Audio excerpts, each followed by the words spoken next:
All right, Coach. Man, thanks for joining me. First time you've been on the podcast, and good to have you in. Yeah, appreciate you having me. Excited about it. Absolutely. Well, you come in here, great start to the season already. You guys have had a 2-1 record in the conference, started out 2020 with a bang. Tell me about your thoughts on the season so far. Obviously pleased, I think, with the overall record. I think that always helps as, we talked about a long time ago as you try to build a new program and a new style of play. I think for our team to see some success and, carry a lot of positive energy with them through winning games as you try to improve and get better, it always makes everything easier. It makes your day better. It makes your practices better. Guys are excited when they come in. So obviously I think winning usually kind of helps everything. Oh, yeah. So pleased about it. It's exciting to see you guys. I mean, you guys came into the year, needing to bring in, not only do you guys have to get used to Lindenwood, but you had to bring in new players. A lot of seniors graduate from last year. Talk about the challenges you guys had coming in here and then already having success early. Yeah, I think the biggest thing, and you kind of hit on it, but just in general there was just so much unknown for everybody, for our coaching staff, like you said, getting used to Lindenwood, new players, getting comfortable here, then basically playing a schedule that, in reality, really nobody knew much about any of the teams on it. Sure. From the non-conference games, obviously, and stepping into a new league, that was the biggest thing for me. Was just always it just felt, and it still does, is there's just so much unknown as we move into a new conference and trying to figure out style of play and players on other teams and how you go on the road from where you stay to where you eat. Just so much that we had to get through and still do. But I think that was probably the biggest factor that always stood out to us. The big thing, too, for me, starting in 2020 for a team, especially in Division II, when the rules say you have to have a full week off, not only of games but of practice, it's always challenging. You guys get back and have a doubleheader at home, 2nd and the 4th of January, and you guys played super well. How'd you guys kind of get your team ready after the New Year saying, all right, hope you enjoyed the holidays, it's time to go back to work? Yeah, again, that was, something new to me, obviously. I think the one thing that stands out is I think, players are kind of used to it a little bit. I don't think players put as much thought into it as coaches do. Sometimes we tend to overthink it. Sure, and, sure. Players are used to just coming in and playing, so to speak, and just coming in and practicing. And I give our guys credit because I think they, for 7 days off, you kind of worry, or is everybody just going to go home and get out of shape and eat cookies and Christmas dinner and Right. things like that. And, Right. Our guys did a good job. They came in a short period of time. We got a lot done in about, 2.5, 3 days. And yeah, I thought we played well, and I think a lot of it, again, it goes to kind of the credit goes to our upperclassmen, and we have a lot of juniors and seniors, obviously, and I think their focus on their return and getting right into a game plan for the Missouri S&T game, and then a quick turnaround in Maryville. To see us kind of fight through some ups and downs there, but still win was a big positive. And I think what's been so cool about the year, too, has been, you mentioned a lot of upperclassmen. They're all stepping up at the right times. You got Anthony Christian, who I wouldn't say had a slow start, but compared to the last 2 games he's had, it's been night and day. He's just been on fire. You had TJ having a year he's had all season, averaging over 20. VJ coming in with big-time threes. Cam Scales off. I mean, we could keep going on. The depth of this team is just unreal, and you keep mentioning new guys every day, and that's got to excite you guys. Yeah, and I hope that kind of points to our improvement, that, as we go through it, that, we get better as a team and guys are getting better individually and kind of finding their roles. But, use Anthony as a good example, as a guy that was just trying to, I think, kind of figure out a new position and a new way to play, where TJ was, got us off to a great start this year, and you saw VJ he's got better and better as the year's gone on, and he's improved his consistency. But then you even see a guy like Luka, who was injured the first 2 games of the year. Then Right. I think he played a game. Then I think he missed again the next 2. And, now to see him get consistent with his playing time, guys like him and Anthony can really help us, as and Cam has been fine. He's been steady all along. He's a good threat for us from behind the 3-point line, which we value and we need. So to see those guys continue to improve, obviously, you see it show up and it makes us a lot better. I thought Anthony, Luka, Case Kitchell, I thought those guys were great for us versus Maryville's zone. And I don't think that, a month ago, I'm not sure they could have played that way. Sure. So I think, again, it's to their credit to work and to get better and kind of fit in every day. So it's been good. With a lot of guys coming in, meshing with guys like TJ and Luca and Cam who were on the roster last year. How quickly did you see the chemistry kind of meld with these guys? Obviously, it'll get better and better as the season goes on, but already at a good record. How have you seen it to start the season? Yeah, I think probably better than expected, because you just never know. I mean, there's so many things, when you're grabbing 6 or 7 guys in a few weeks to kind of build your team. You trust the people that you talk to when you recruit them, that they tell you the right things, and we had some good relationships with coaches from players that we got, the guys that we signed, and guys that myself or our staff have known for a long time that they gave us their honest opinions, and that held true, which means a lot to us.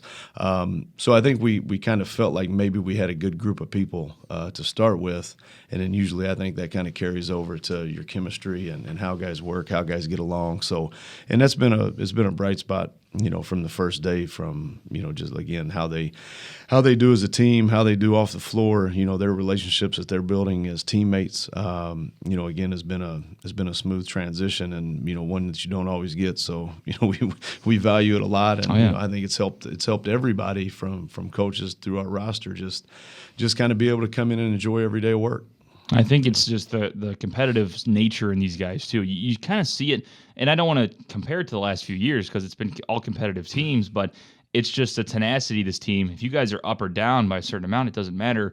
As you talked about before in the post-game interviews we have, the playing the full 40 minutes never stops, and it doesn't matter who the opponent is and what the score is. You guys play full out. Yeah, and I think that's been, I think we would always try to stress that. I think, and as simple as it sounds, I think it's hard to get guys to kind of grasp it at times. I think from our coaching standpoint, it's just about never being out of it. The league can never be enough. We've had a couple situations where we were up double figures with a few minutes left. Next thing you know, it's a 1-point game, and the biggest thing is just to try to stay focused through the entire game. And how can you do that whether you're playing 30 minutes or whether you're a guy that gets 7 minutes, or whatever the case may be? Can you just value your opportunities and come in and give your team and your teammates either the same consistent effort that everybody else has been getting, or can you improve it a little bit? Sure. And, those are the things that we like to see, and we've been getting some play like that off the bench, and it's important. But I think that, as we go on and just talk every day just about coming in, doing your job, working hard, moving on to the next play, and just continuing to push for whether it's practice for however long we're out there or whether it's a game, just trying to get to the next possession and do as well as you can. And it's the fact too that the team is so dangerous in what you guys can do. I mentioned this before in the broadcast. You guys are a fast break team first, but then you got guys like Cam and TJ. I mean, you have a lot of guys, even the big guys, that can shoot threes. And then inside with the post moves, with Luka coming back especially, helping that post depth, there's so many assets to this offense and the defense that you guys are just so dangerous everywhere. Well, I think I think we had to start obviously with the fast break, as I think that was the best thing for us, was to try to play fast. We've probably shot a lot of threes or had quick possessions, but when I say quick possessions, not necessarily bad possessions. Sure. When you have some guards that can create their own shot, I think you've got to let them do that a little bit. And I think early on, as we probably felt our way through, what we could do in the half court offensively, I think those guys were really important for us. And, I think you have a good point, now that, you get more consistent play from Luka, you get more consistent play from Anthony Christian, Case Kitchell getting better as an inside guy that can also step out a little bit. I think the half court offense is probably where I think early in the year we've probably struggled at times, where we get a little stagnant or don't get the movement that we like. But I think that's been getting better, and I think that's an attribute to, like you said, being able to throw the ball inside a little bit, being able to execute some plays, put in some new plays that fit everybody a little bit. So it's been nice to see that improvement and to see those guys with their consistent play. Focusing on you, let's go back for when you first came to Lindenwood. I'm sure as a coach, no matter where you go, you have goals set in mind. You have a mindset of what it's going to be like. What's your first impressions of the job itself, of the university, and of just the program itself? Yeah, I mean, it's impressive. I just think I think our university is very impressive, whether that's from the outside looking in or even once you get here. I think it presents well. We've got great facilities, we've got a beautiful campus, and I think that's kind of for everybody. We've got a nice baseball complex. We've got a nice football Oh, yeah. field. I mean, we've got a lot of positives, and I think getting better. So I think that you look around and you kind of compare it to the teams in your league and what you might have nicer than others or what maybe presents better than some others, and others have a few things that we probably don't, but that's fine, But I think in general, from the job standpoint, you look at it and you think, man, you put the campus together with a location and the support from the administration, and you have to feel like you can be pretty competitive. Sure. And, I think it takes time to build, a championship level, so to speak. There's a lot of things that go into that from the support of your universities, from the support of your donors to recruiting to, building a program and a roster that, finding stability in that. But I think it's an exciting opportunity to have right now. You mentioned the crowds too. The last two home games, just I guess how great seeing all those people were. It was a good, especially after the new year. It's always tough, no matter what program it is, to get people out there, and it was good crowds the last two home games. I thought so too. I mean, I was kind of surprised on Thursday night against S&T that we kind of walked out there right before the tip, and I just thought, man, this is kind of a good crowd. Oh, yeah. I didn't really have any expectations for it, and their coach actually even mentioned, he said, man, you guys have a lot of people in here, and I think some credit goes to our women's coach, Coach Falco. And I know they do a good job of promoting, trying to get high school teams, youth teams to come to their games. We try to do the same thing, and I think we had a few of them, which is important to us. Especially with no students on campus, we hope we can generate some more student support as classes start next week. Because I do think we present an exciting style of play. And, I think if you're going to come out to a game, whether you're from the community or whether you're here on campus, I think people enjoy watching exciting basketball, and I think we can produce that. You guys go to Southwest Baptist on Thursday and then go to Drury on Saturday. What are some things you want to see from your team? Obviously, you guys have kept the same game plan because, like you said, it matters for coaching-wise, where you have to break down what the offense is going to bring, what they're going to bring at you. But at the same time, you let them play. So how do you feel like you match up against both those teams this weekend? Yeah, I think obviously it's going to be two challenging games. SBU's come off 2 road wins, I think, and Drury's always going to be good.